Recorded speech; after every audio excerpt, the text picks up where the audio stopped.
Coming up on Network Africa. Sudan's former leader, Omar al-Bashir, moves from a hospital to a secure military site.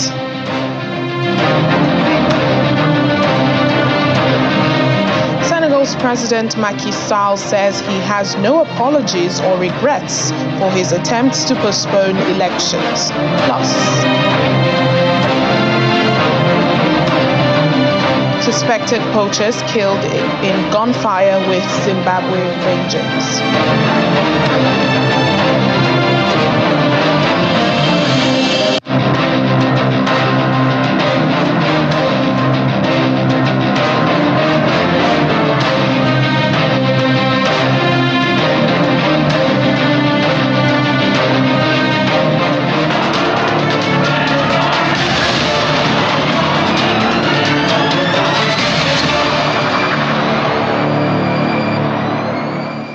Hello and welcome to the program today. I'm Layo Larinde. We begin in Sudan, where the former president, Omar al-Bashir, has been moved from a hospital where he has been since the war broke out in the country last year, April.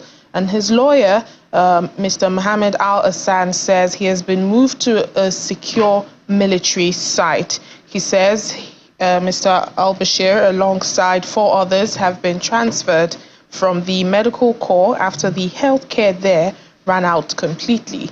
Mr. Bashir, who had been convicted for corruption and is facing trial for leading a military coup in 1989, was receiving treatment at the military hospital in Omdurman city.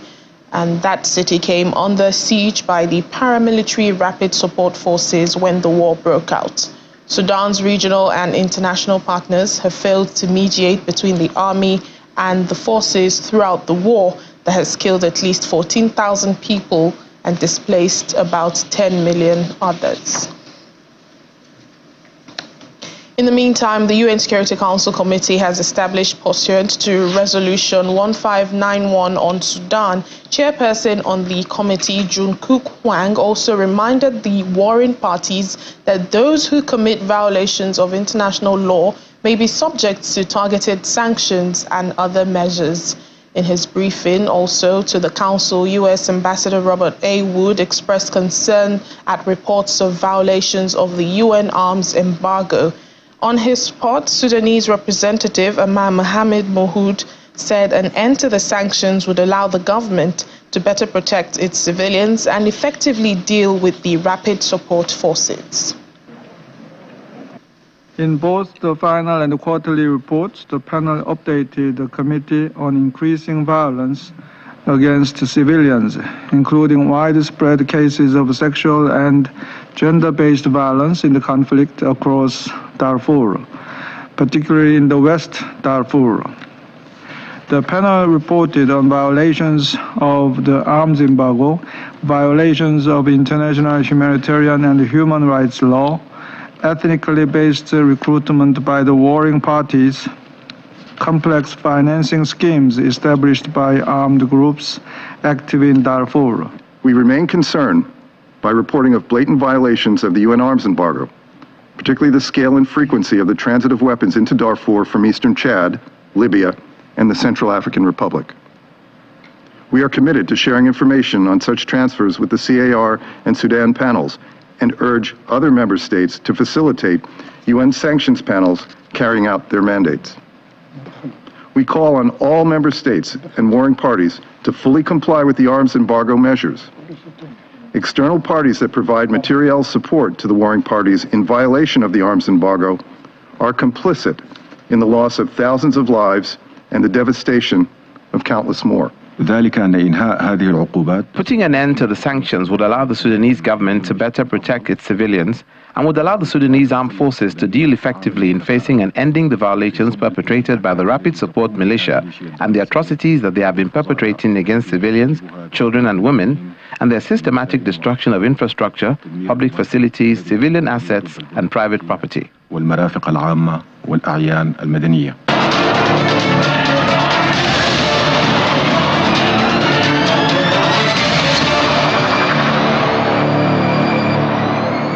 At least 15 people, including senior officials, have been killed in an ambush in South Sudan after youths from a rival community attacked. Officials say the commissioner of Boma County in Pibor was returning from a visit to the village when he was killed along with his bodyguards and Boma's deputy army commander.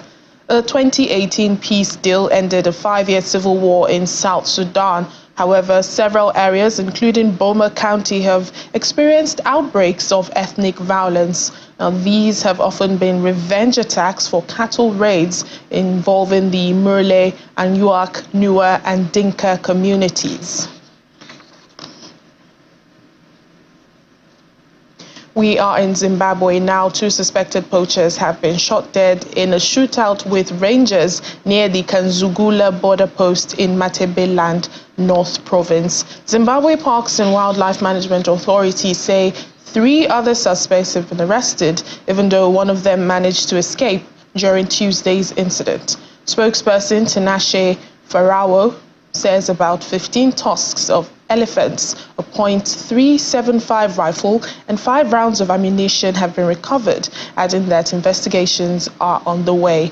Now, the incident comes barely 2 months after 6 elephants were killed by poisoning before their tusks were removed by suspected poachers in the Shangani Wildlife Conservancy, and this is close to the Hwange National Park. Wildlife conservationists have called for stiffer poaching regulations in Zimbabwe. The leader of a religious sect in Zimbabwe has been denied bail after his arrest last week for suspected child abuse. Ishmael Chokurongewa was charged with exploiting minors after police found 251 children working on his farm. Unregistered graves believed to be of infants were also found. The self-proclaimed apostolic prophet appeared in court in the town of Northern near the capital Harare alongside 7 of his church members. Now, the court has ruled that Ishmael could use his influence to interfere with witnesses if he was granted bail, and that there would be a public outcry if he was released. The suspects, who were charged with violating children's rights and contravening burial and cremation laws, will remain in custody until next month, when the next hearing is scheduled. Let's get more now on this. Joining us is Zimbabwean journalist Nigel Yamutumbu. He joins us from the capital, Harare. Hello, Nigel. Thank you for your time. Yes, and a pleasant afternoon to you. Well, let's begin with this court hearing on the self-proclaimed prophet. How did the proceedings go on Tuesday? He's been denied bail. Yes, most certainly. The self-styled prophet and a few of his associates, about 7 of them, have been denied bail until the 4th of April for a routine remand. They basically face 2 charges, one of contravening the Burials and Cremation Act, and the other of contravening the Children's Act. And it was basically the state case that given that there is some influence that these religious leaders wield, it was imperative that they do not interfere with their followers, who in this case are the victims, and also there is a likelihood that they could tamper with not only the investigation, but perhaps some evidence that the police are working to establish in respect to this case. So yes, they've been denied bail, and indeed the proceedings will proceed on the 4th of April. Now, if found guilty, Nigel, what are the consequences they're likely to face? Yes, I think because now they have a double barrel charges. The Burials and Cremation Act has its own penalties, especially if it is then discovered that the circumstances surrounding the burials, or indeed circumstances surrounding the deceased, that could even introduce new charges or new acts that may then be invoked. So at this stage, with the Burial and Cremation Act, there is liability of between 5 and 10 years, with the, also, depending on the gravity of how it is going to be determined that they've contravened the Children's Act, there is also a likelihood of the penalty in this case going to as far as 10 years. But like I said, it's too early to call, and it's also too early to really ascertain whether there will be more charges that are going to be leveled, given that the state is still investigating the matter and more witnesses are coming through to give evidence. Now, concerning the poachers, that were killed in a shootout with Zimbabwean Rangers, this brings to the fore yet again the challenge the wildlife industry is facing in Zimbabwe, isn't it?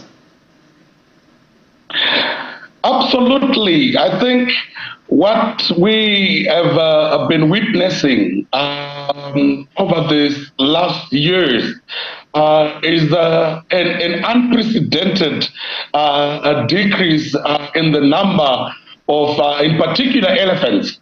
I think Zimbabwe ranks among those African countries with a significant portion of the elephant population, which, however, has been on a decline in an unprecedented manner.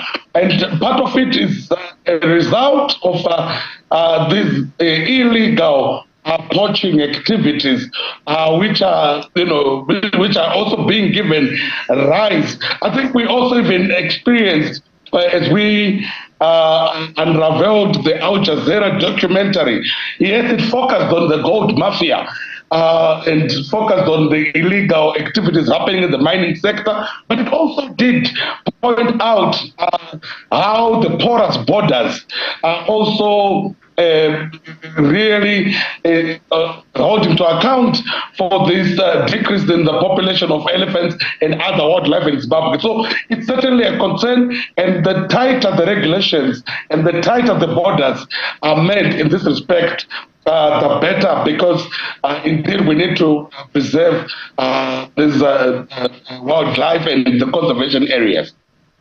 Indeed, Nigel. Well, thank you so much. We'll leave it at that. Nigel Yamatumbu, Zimbabwean journalist in Harare. Sure, thank you. We're in West Africa now. Senegal's President Macky Sall says he has no regrets for his attempts to postpone elections that were due to be held last month, sparking deadly protests in the country. According to him, the decision to delay the vote was not taken unilaterally, but was due to electoral concerns raised by members of parliament. He adds that he has done nothing wrong, as all actions that were taken within the framework of the law and regulations. His plans to delay the polls led to violent clashes and political tension across the country. They were eventually overturned by the country's top court. The elections are now due to be held on March 24 on Sunday after a failed bid to push them to December. Critics had accused President Sall of trying to extend his stay in power, but he insists that he will not stay a day longer, even if Sunday's vote presents no outright winner. He is standing down after serving 2 terms in office. His ruling coalition party, Benno Bok Yaka, has picked 62-year-old Amadou Ba to run for the presidency. Now, dozens of people have been flocking to the Niger city of Maradi after its borders with Libya in Nigeria were open, and that's following the lifting of the ECOWAS sanctions on Niger. Locals gathered at the Maradi border in their vehicles waiting to cross, and travelers were also waiting outside the Nigeria Immigration Service building in Libya. Residents in Maradi are expressing mixed reactions to the border crossings reopening. Despite this, some traders expressed discontent with the crossing process, claiming there has been no change whether the border is open or closed. Nigeria has opened its borders. Niger must also open its borders. We're asking President Abdurrahman Chani to open these borders as well, because Niger and Nigeria are all the same. So far, there's been no change. Whether the border is open or closed, we're going through the same difficulties. No change at all. We're traders who transport goods from Nigeria to Niger, and we're still incurring the same expenses. No change at all.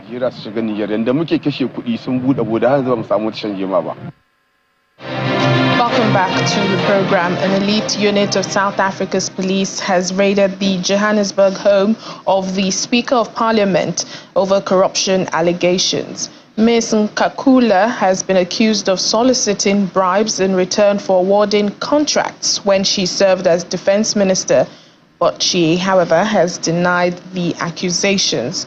The police unit was acting on behalf of state prosecutors who have been carrying out an investigation. The statement from Parliament says that the police conducted a search and seizure procedure at her residence, adding that she welcomes the investigators into her home, cooperating fully during the 5-hour search. The 67-year-old veteran of the anti-apartheid struggle became Speaker in 2021, and before that, she served as Defense Minister for 7 years.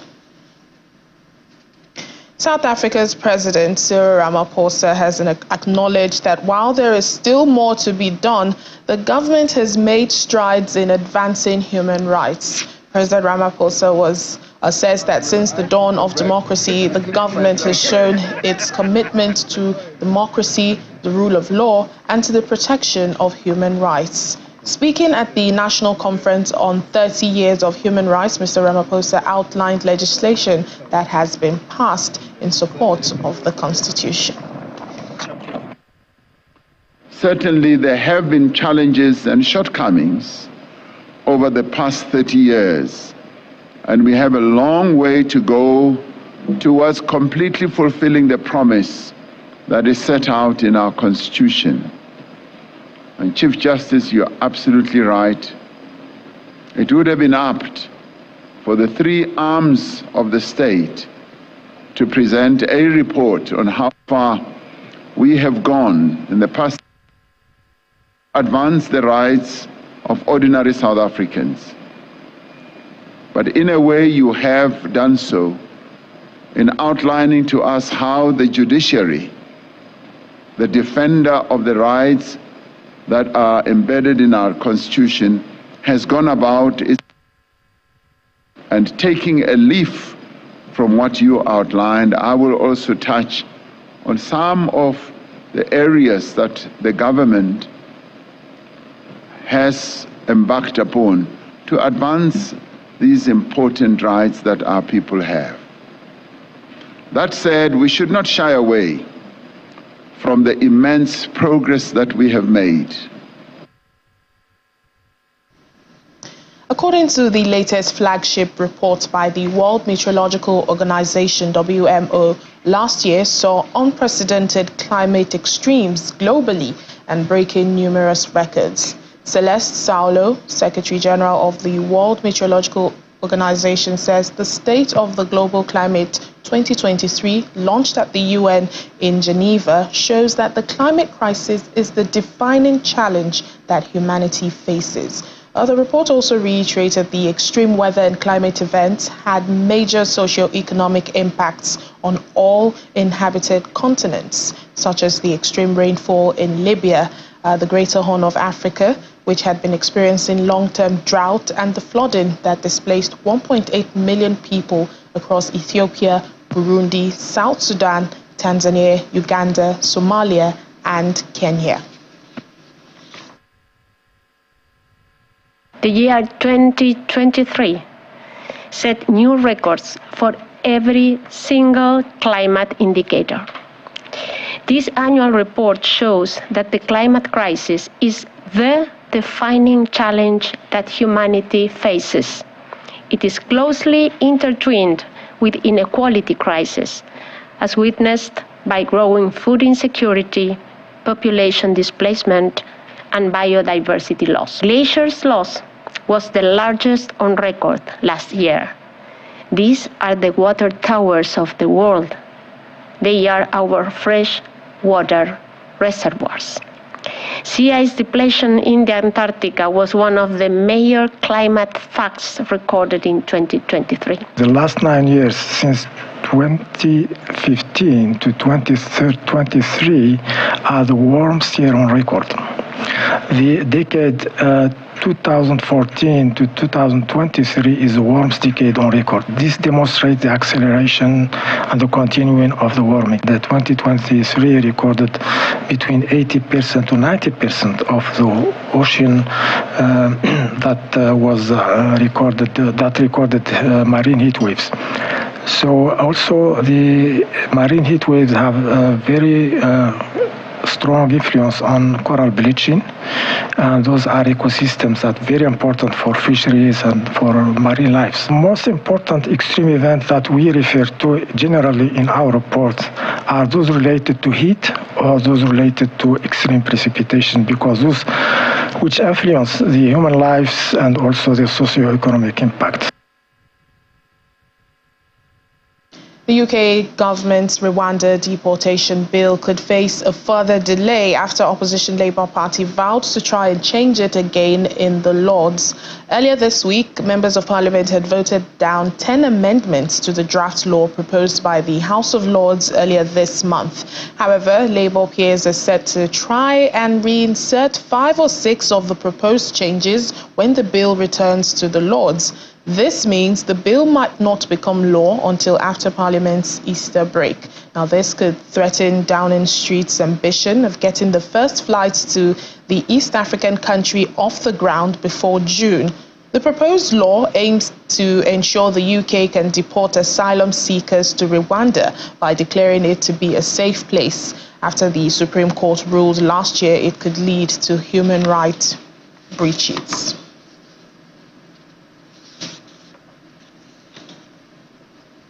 Now, a female borehole engineer is challenging gender stereotypes in Borno State, northern Nigeria. For 6 years, Mariam Ibrahim has been building and fixing boreholes for the local community that has been battling with water crisis.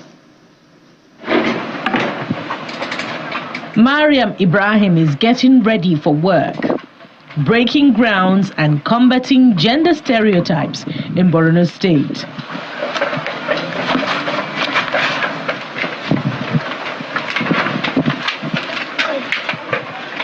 As one of Northeast Nigeria's few female borehole engineers, she helps to build and fix boreholes to help combat the water crisis in the community.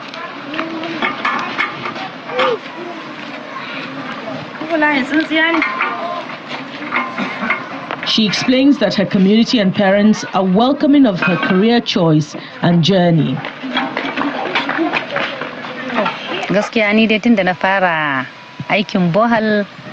When I started borehole repairs, I didn't experience any challenges.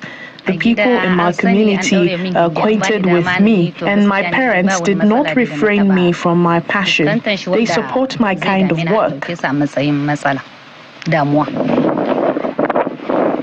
Although her profession is male-dominated, Mariam encourages other women with the passion to get into the work.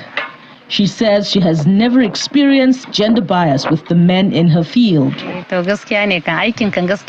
Yes, it's true. It's a male-dominated job. But what a man can do, if a woman develops that interest or passion, she will do better.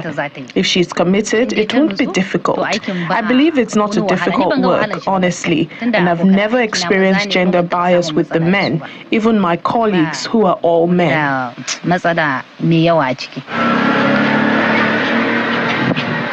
Mariam has been building and fixing boreholes for the local community for 6 years. She now serves as an inspiration for other women looking to pursue similar work in the community. Some of the women have shown interest in doing a similar work. They even asked me to call them anytime I have a repair to do, and they will join me. Anyone who helps fix boreholes for people, it's like giving them water. The economical situation we are in right now is a challenging one. If a woman can engage in a business, a job to support herself, I encourage her to do it. According to the World Bank, Nigeria currently faces a water and sanitation crisis. Around 70 million Nigerians do not have access to safe drinking water, and 114 million lack access to basic sanitation facilities.